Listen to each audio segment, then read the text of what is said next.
in the last video, we saw how blood sugar concentration or glucose concentration in your blood of 80 milligrams per deciliter, 80 milligrams per deciliter, was kind of a normal fasting blood glucose if you hadn't eaten for 8 hours or before a meal. And the fancy word we learned in the last video was preprandial.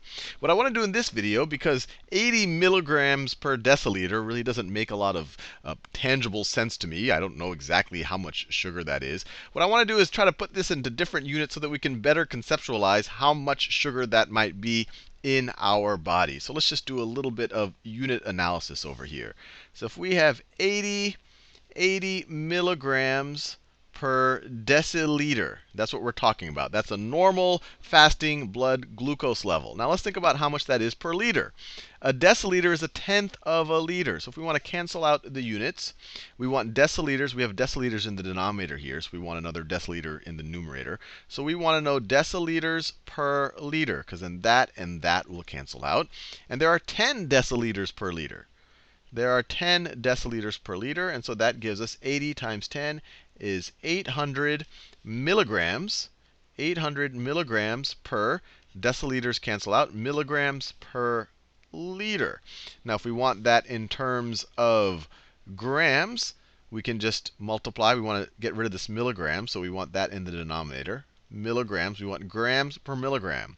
1 gram is 1,000 milligrams. So once again, milligrams cancel out. And then you have 800 divided by 1,000. So 800 over 1,000 is 0.8 grams per liter.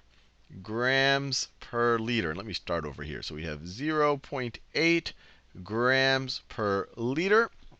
And then to make sense relative to a normal human body, I looked this up on the internet.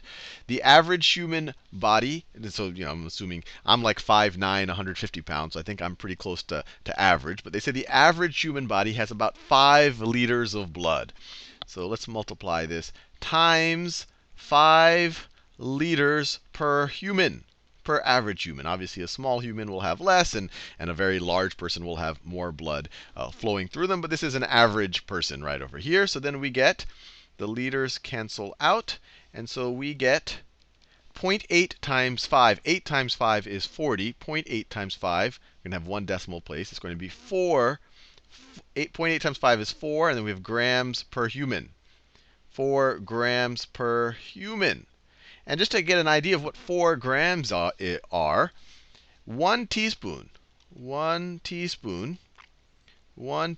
is equal to 4.2 grams. So 4 grams is almost a teaspoon. So it's approximately 1 teaspoon of glucose per human being. So in your entire bloodstream, you have about a teaspoon of sugar that your cells can use to do whatever cells need to do.